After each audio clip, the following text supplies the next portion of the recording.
Okay, so the first scenario that we want to consider is free undamped vibrations. We consider different scenarios or possibilities. Scenario 1.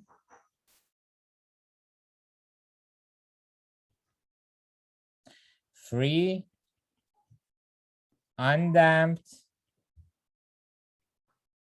vibrations. So free means the external force is 0.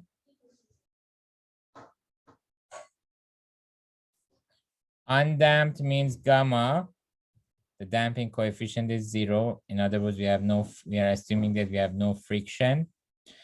And now if I assume that capital F of t is 0 and gamma is 0, then I can simplify this equation significantly.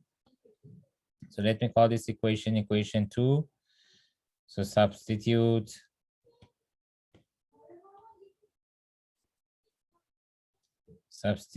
capital F of t equals 0 and gamma equals 0 into equation 2 above. Then what will I have? I will have mu double prime plus ku equals 0 because gamma is 0, capital F of t is also 0. Then I'll have mu double prime plus ku equals 0. And we can solve this ODE. It's a homogeneous ODE, so we just need to find the characteristic equation, and then we can solve the ODE. So to solve this ODE, we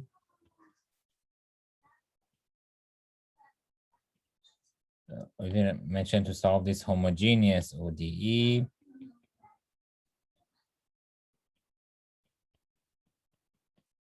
Find the characteristic equation.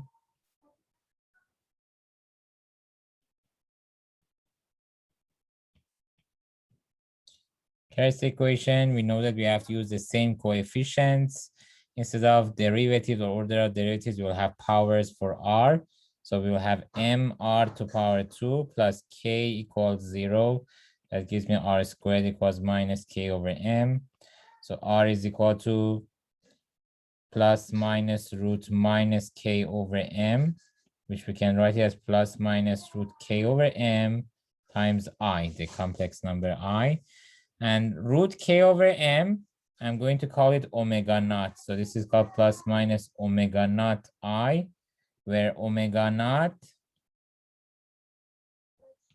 is defined as root k over m and is called the natural frequency. The natural frequency.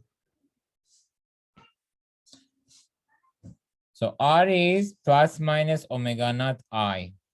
But we know that if you have two complex roots, alpha plus minus beta I, then the solutions can be found by e to power alpha t sine beta t and e to power alpha t cos beta t. Here alpha is 0, so I'll just have y1.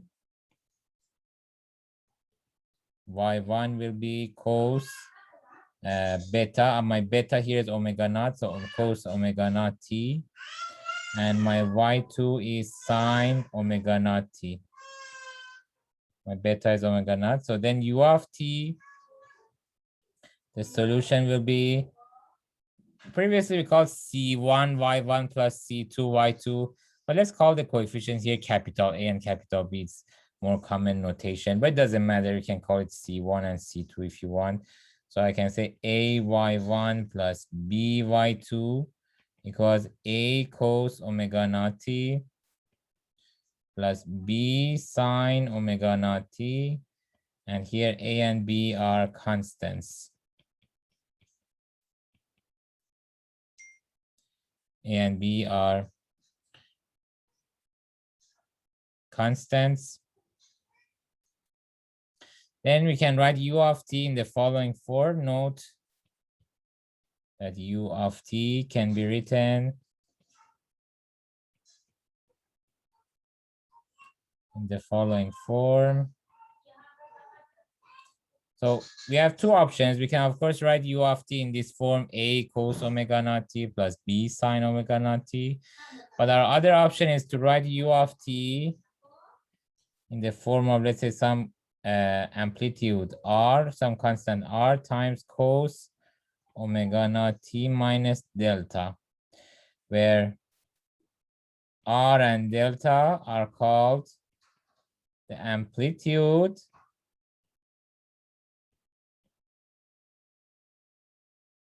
and the phase shift. And the phase shift of the displacement.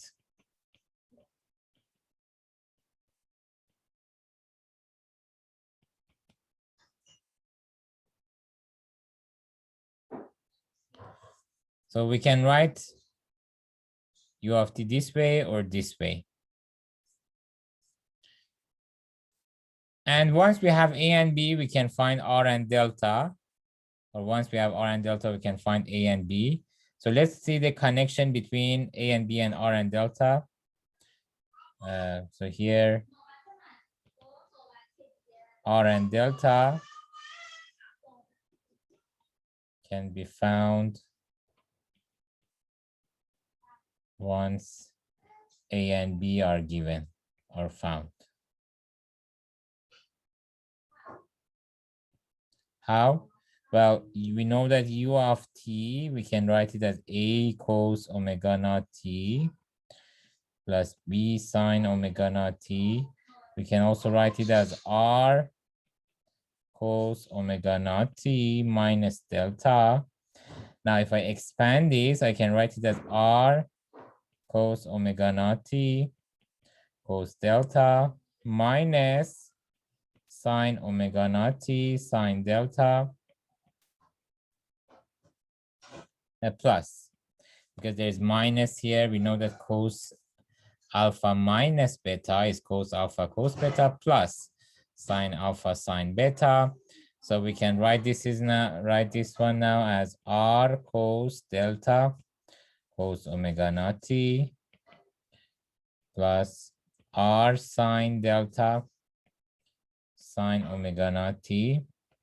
Now if I compare this equation here with this equation here, we can find the connection between a and b and r and delta. So by comparing,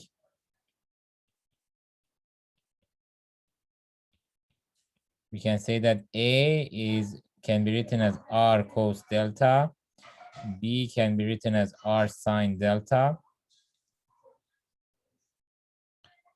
So what will be a squared plus b squared? So a squared plus b squared will be r cos delta, the whole squared, plus r sine delta, the whole squared. So that's going to be r squared cos squared delta plus sine squared delta. Cos squared plus sine squared is 1, so that's r squared. So a squared plus b squared will be r squared. That means r will be square root a squared plus b squared. And what about delta? Well, if I divide the right-hand sides here, like this guy divided by this guy. So also we can say that b over a will be equal to r sine delta divided by r cos delta, and that's tan delta. So b over a is tan delta, and r is root a squared plus b squared. So as we said before, once you have a and b, you can find r and delta. So we can say r is root a squared plus b squared, and delta will be tan inverse of b over a. Once you have a and b, you can plug into these equations and find r and delta. So now let's look at an example.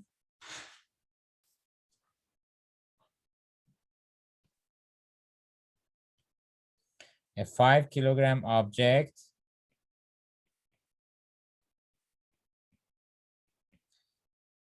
stretches a spring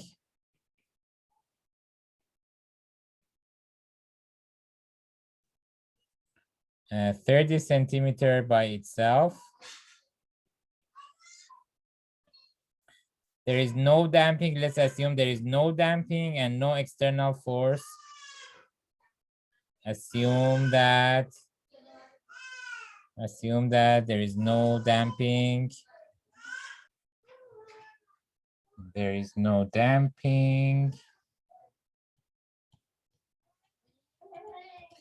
And no external forces.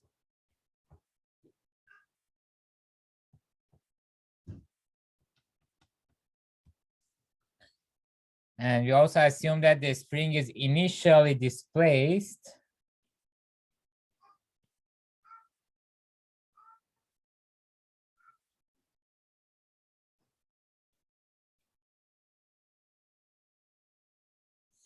a 4 centimeter upward from its equilibrium position.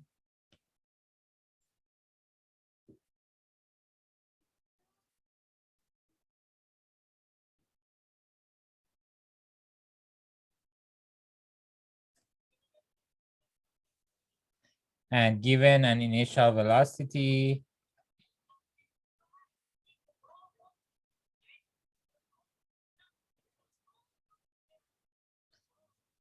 velocity of 2 meters per second downward. Find the displacement at any time t.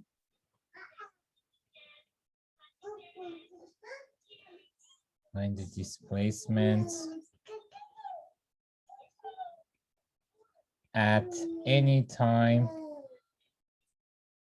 t, which we can denote it with u of t, as we mentioned before. So let's write down the equation, a solution by equation 2 above. See, we have the equation. We already set up the equation and the ODE. And we call it equation 2. Here, this is the equation, mu double prime plus gamma u prime plus ku equals f of t. And here, gamma and f of t, both of them are 0. So then we will have mu double prime plus gamma u prime plus ku equals f of t, with gamma equals 0 and f of t equals 0. So that gives me mu double prime plus ku equals 0. And how can we find k? So to find k, we saw that mg is equal to kl. So that means 5 times 10. We are assuming that g is almost 10 meters per second squared. So 5 times 10 equals k times L. L is 0.3. If you look at the assumption, it says that stretches a spring 30 centimeters by itself. So the equilibrium length will be 0.3 meter or 30 centimeter. And that gives you the value of k to be 50 divided by 0.3 Newton per meter. So we found k here. So if we plug back into the equation, we will have mu double prime plus ku equals 0. So that gives me 5 u double prime plus k, which is 50 over 0.3. U equals 0.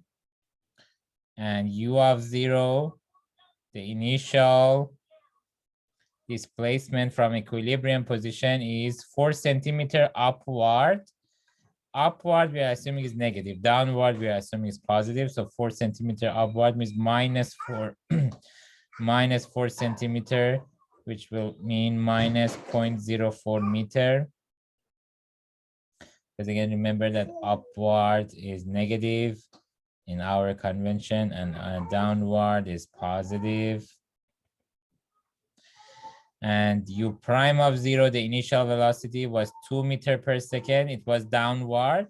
So I put a positive sign for it. Now, if I divide everything by 5 here, look at the equation here. If I divide by 5, then I'll have, so divide both sides of 5u double prime plus 50 over 0.3u equals 0 by 5. Then we'll have u double prime plus 10 over 0.3u equals 0.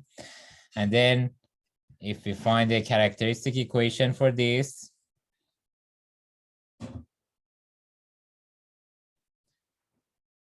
we already did this above for arbitrary numbers m and k. I'm again doing the same calculation. This time we have the value of m and k, so that's the only difference. Then we'll have r squared plus 10 over 0.3 equals 0. And then r will be equal to plus minus root minus 10 over 0.3, which is plus minus root 10 over 0.3 times I. And therefore u of t will be equal to a cos root 10 over 0.3 t plus b sine root 10 over 0.3 t. So this is the value that we called it omega naught. This value we called it omega naught. And then a cos omega naught t plus b sine omega naught t. And now we can find the values of a and b.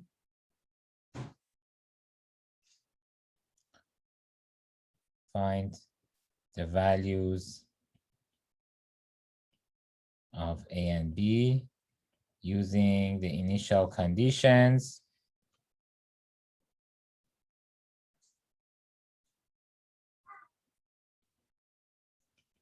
What are the initial conditions? U of 0 is minus 0.4. So u of 0, replace t with 0. I'll be left with a. So a will be equal to minus 0.04. And u prime of 0, if you differentiate this function, then replace t with 0. Derivative of this function is a times some constant times sine something at 0 is 0. So I'll be left with the second term, which is b times root 10 over 0.3. And at 0, cos 0 will be 1. So then this will be 2. U prime of 0 was 2. So b will be equal to 2 root 0.3 divided by 10. So then u of t will be equal to a, which is minus 0.04, cos root 10 over 0.3 t, plus b, which is 2 root 0.3 over 10, sine root 10 over 0.3 t.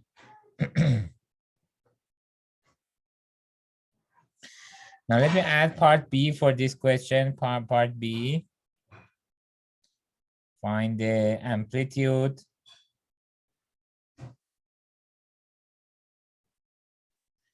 and phase shift. Phase shift, R and delta. Well, we know that R is equal to square root A squared plus B squared. This is what we derived above. R is square root A squared plus B squared. Delta is tan inverse B over A. So we have A and B here. We can easily find these values. So R will be square root of A squared is 0.04 squared plus B squared. It's going to be 4 times 0.3 divided by 10. And delta will be tan inverse B over A. So then this will be tan inverse. B is 2 root 0.3/10 divided by A, which is 0.04. So we found the values of R and delta this way. Now let's look at the next scenario where we assume that we have free vibration, but it's damped this time. So scenario 2, we want to solve the equation in scenario 2. Free, undamped vibrations. So free again means f of t equals 0.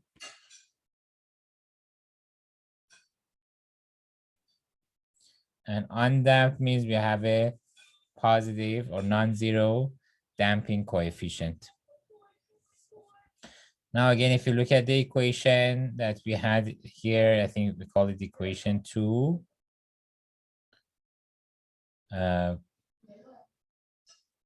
This equation here, we call it equation 2. Again, capital F of t is 0, but this time we have a gamma term. So by equation 2,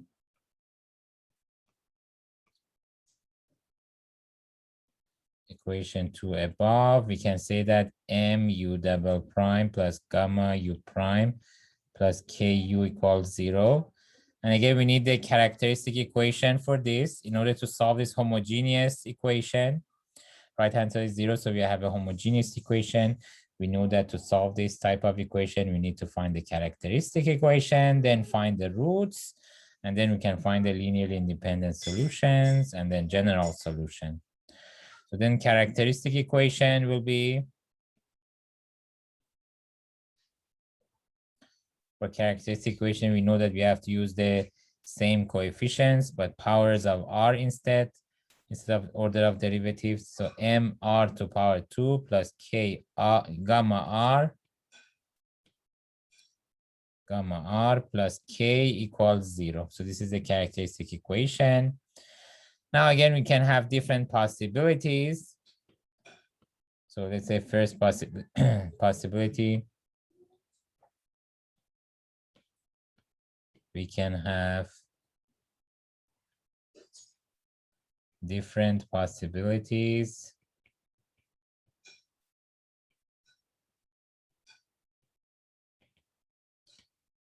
So scenario or case 2.1. So we are still in scenario 2. The first possibility in scenario 2, if gamma squared minus 4mk equals 0, then the solutions of the characteristic equation will be roots of characteristic equation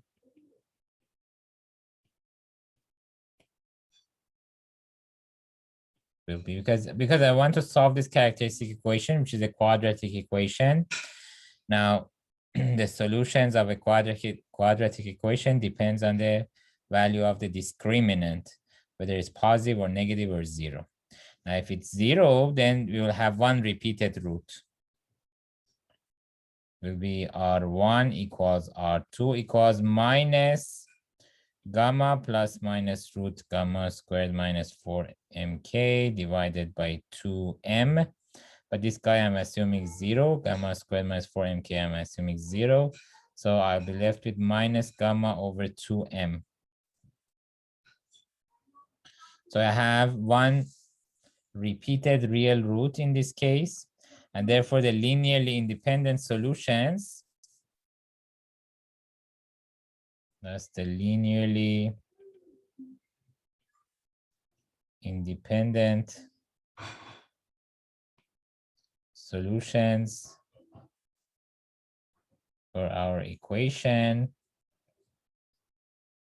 will be y1 and y2. How can I find y1 and y2 if I have a real repeated root? Let's say r1, then e to power r1t and t e to power r1t. So y1, I can say e to power r1t equals e to power minus gamma over 2mt. And y2 will be t e to power r1t, which can be written as T times e to power minus gamma over 2m T. And then I can write y as C1y1 plus C2y2 plus C1 e to power minus gamma over 2mt plus C2t e to power minus gamma over 2mt.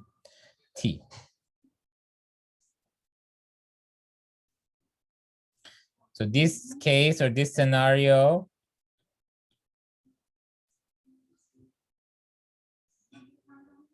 is called critical damping.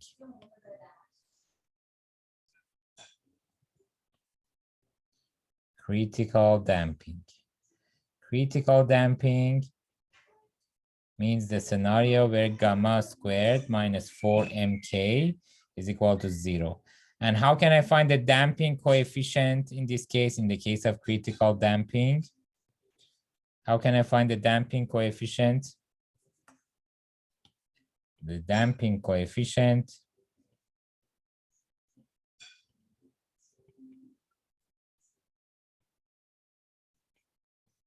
gamma in this case or in this scenario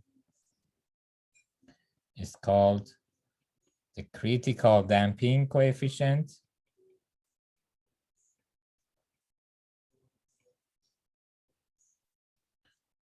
Critical damping coefficient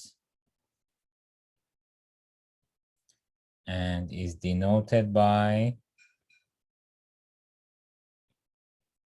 gamma sub CR, means critical, CR for critical damping, and can be found via this equation. So we need gamma squared minus 4mk equals 0. So then gamma, which is denoted by gamma CR in this case, will be root 4mk, which is 2 root mk. So the first possibility, if gamma squared minus 4mk is 0, we call it critical damping. And the damping coefficient in this case can be easily found by solving for gamma. Gamma squared minus 4mk is 0, so we can easily find gamma as 2 root mk in this case. So next scenario 2.2.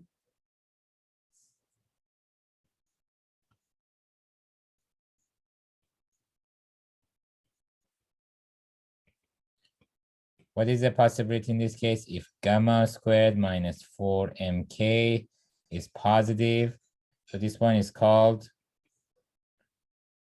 overdamping in this case, overdamping. And what will be the roots of the characteristic equation in this case? In this case, the roots of the characteristic equation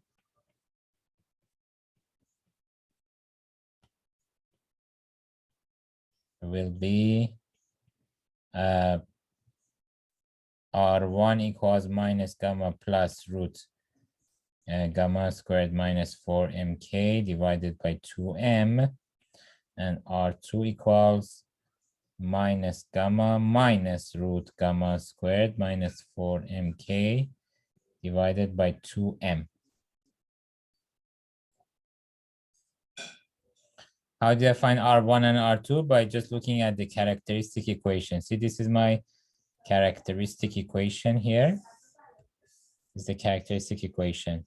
So what are the roots? This is gamma here. What are the roots?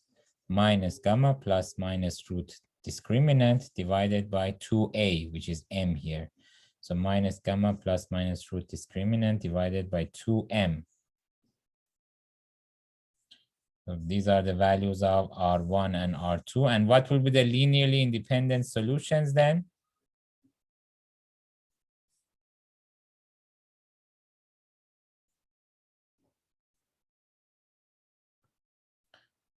the linearly independent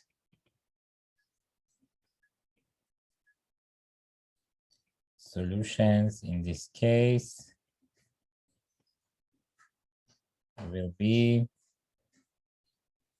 y1 equals e to power r1t and y2 equals e to power r2t. And therefore the general solution will be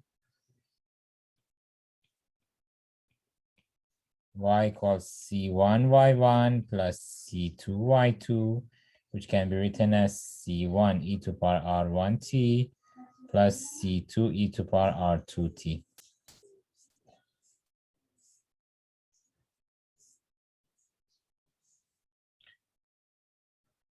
Now, what will be in long term if you have damping, which means if we assume that we have friction, which is which in practice we do have a friction.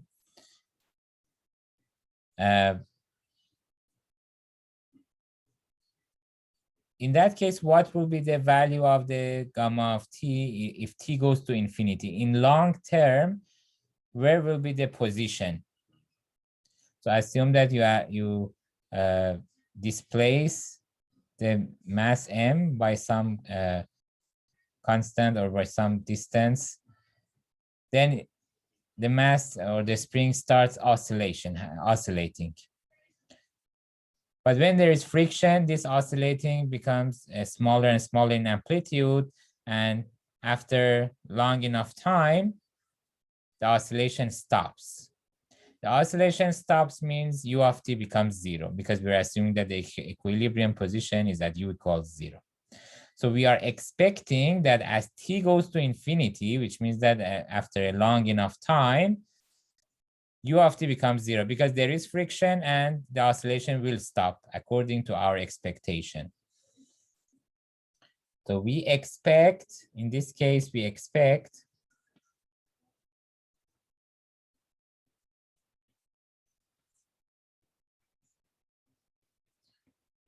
that the limit of y of t as t goes to infinity equals 0 because oscillation stops after long enough time. Now let's verify this. We have y here, and we want to find the limit y of t as t goes to infinity. Let's verify this property.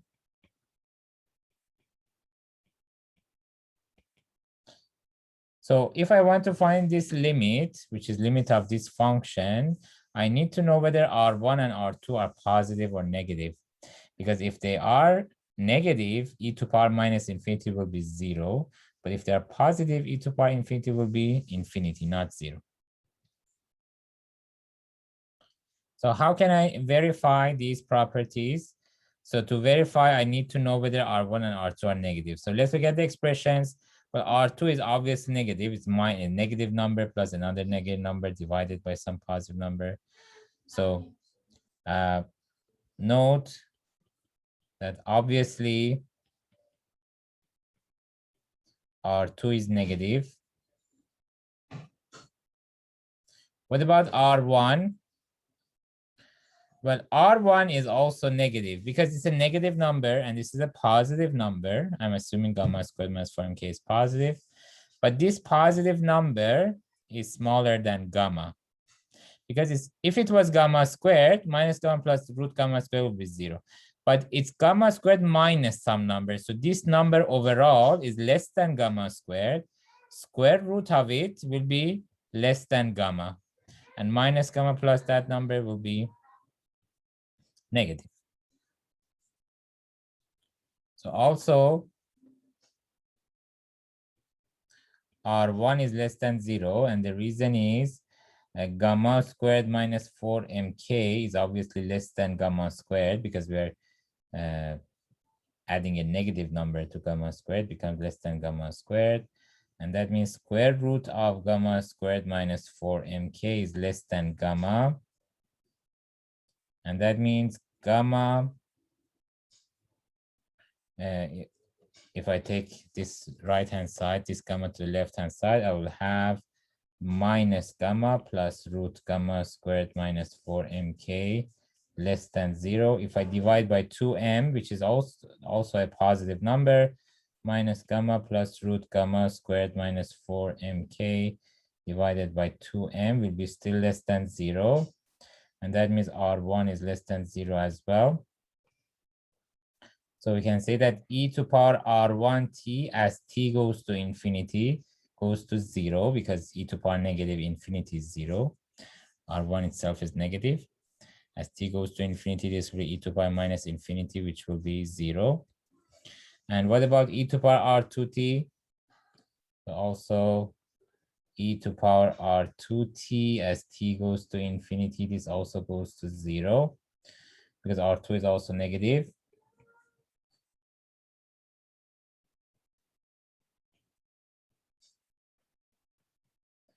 So we can say that limit y of t as t goes to infinity is equal to limit e to power R1t plus e to power R2t as t goes to infinity, and this will be 0, which is consistent with what we were expecting before doing the calculation.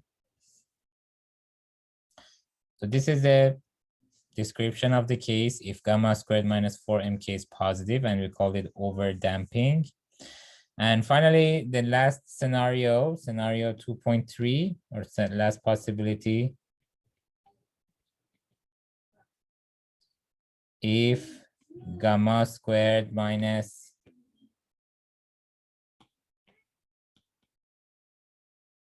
gamma squared minus 4mk is negative, so called under damping in this case, under damping.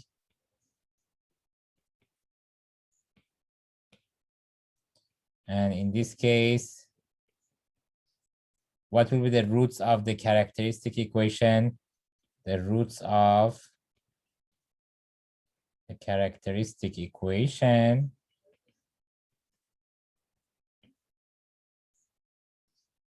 will be, what will be the roots? Here is our characteristic equation again.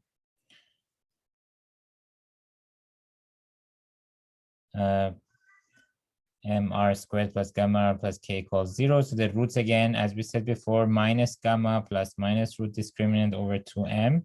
So let's write down the roots. So R1 equals minus gamma plus root discriminant over 2m. And I'm assuming that gamma squared minus 4mk is negative. So I can write this expression as minus gamma plus root 4mk minus gamma squared times root minus 1 divided by 2m. Because this under the root is negative, I can write it as minus this number, which becomes positive, times minus 1. So root this would be root this, which is a positive number, times root minus 1, which is I, my complex number I. So then this can be written as, let's say I can write it as in the form lambda plus mu I, where lambda is equal to minus gamma over 2m, and mu is equal to root 4mk minus gamma squared divided by 2m. And lambda and mu are real numbers.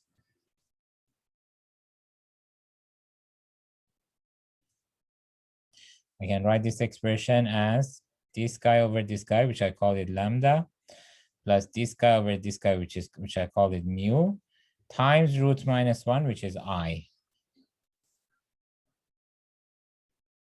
And similarly, R2 will be minus gamma minus root 4mk minus gamma squared times root minus 1 divided by 2m. And I can write this one as lambda minus mu I. And with lambda and mu as defined above. So we found two complex roots, lambda plus mu I and lambda minus mu I. So what will be the two linearly independent solutions in this case then?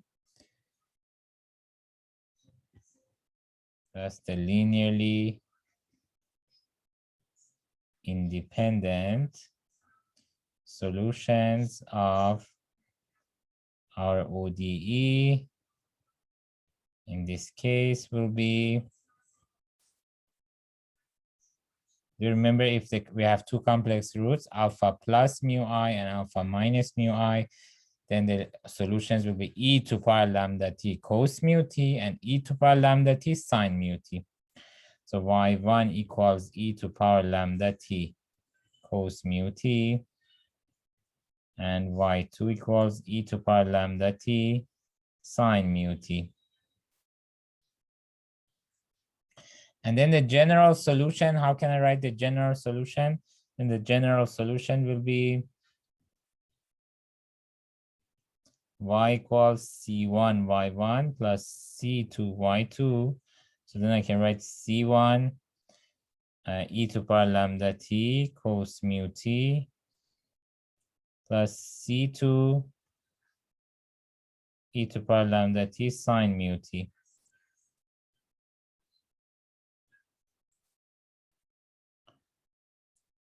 I can write it as e to power lambda t c1 cos mu t plus c2 sine mu t. And we saw that we can write this term here, c1, or we call it capital A previously, capital A cos mu t plus capital P sine mu t. We can write it as capital R cos mu t minus delta. Instead of capital A and B, we have C1 and C2. And of course, we still have the same result. And so we can write according to what we observed above.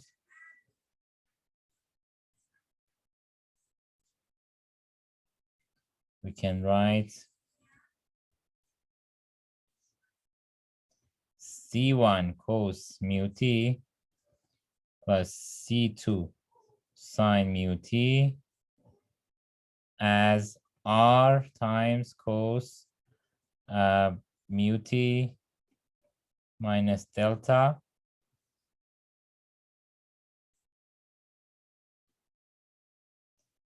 for constants R and delta.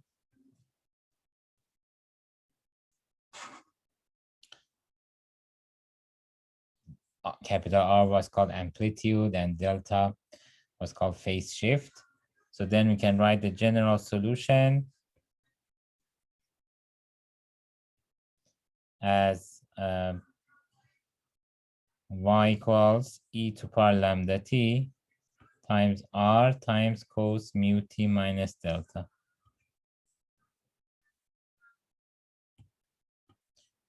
So we can write the general solution in this form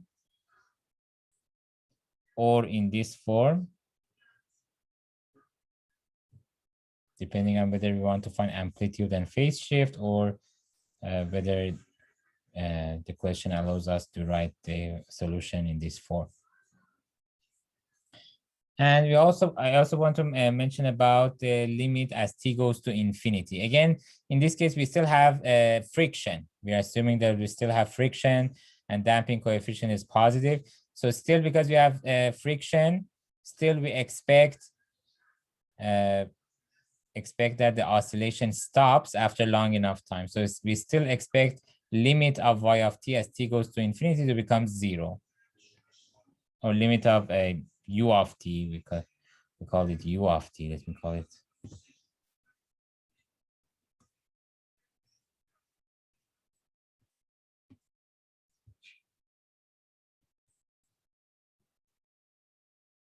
Doesn't matter. You can call the general solution as y of t or u of t in this case. So again, since we are assuming that we have friction,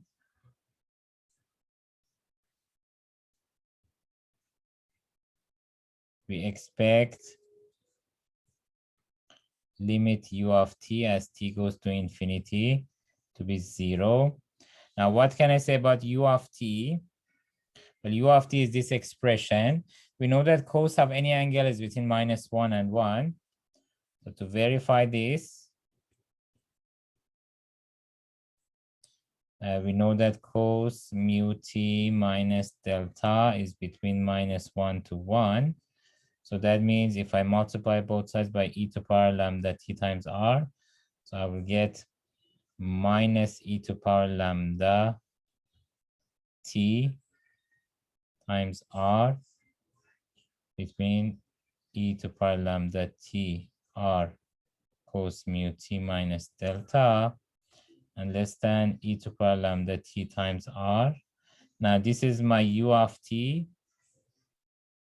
So we can say minus e to power lambda t times r less than u of t less than e to power lambda t times r.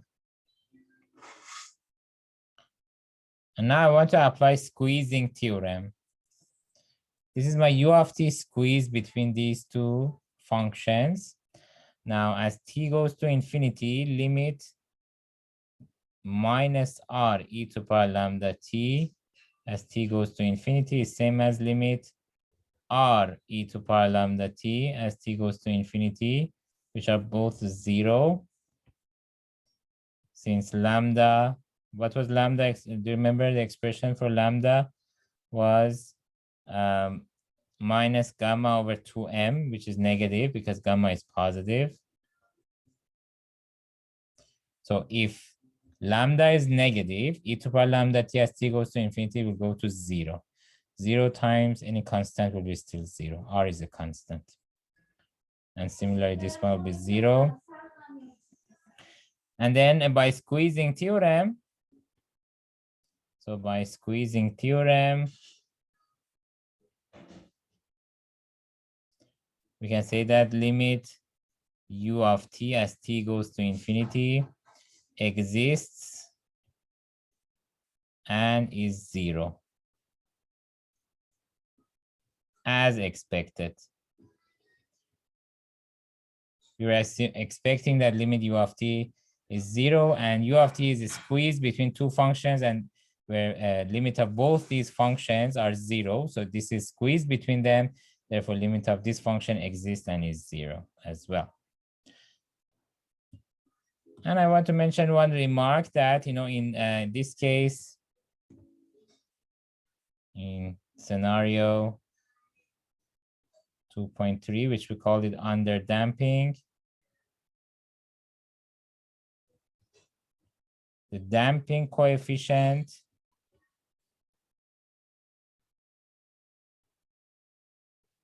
must be smaller than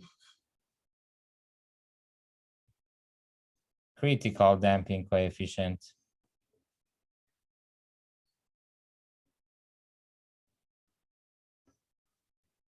Which we called it gamma CR. We denoted with gamma CR because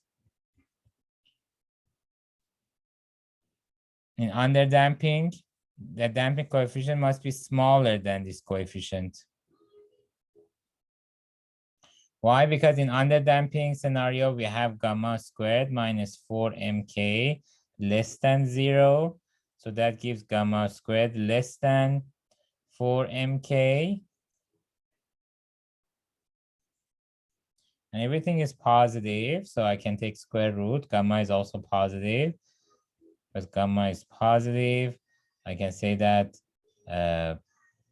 root gamma squared is gamma itself. So I can say gamma is less than root 4mk. And root 4mk is same as 2 root mk. 2 root mk is what I called it, gamma CR, the critical damping coefficient. So in underdamping scenario, we have this discriminant less than 0, and this implies this is less than this. This implies gamma is less than this expression, which we call it critical damping coefficient. So for this reason, we can say that in underdamping scenario, the damping coefficient gamma is or must be smaller than gamma CR, which I proved it easily here. Okay, guys, so we proved that we solved the differential equation in the case of free undamped scenario and also free damped scenario, where we assume that the damping coefficient is positive and we have friction. So we in both cases, we assume that the oscillation is free, though. We assume that external force is 0. So next time we can look at the case where external force is non-zero, and we can use the solve a non-homogeneous differential equation in that case. Okay, guys, so thank you and see you next time.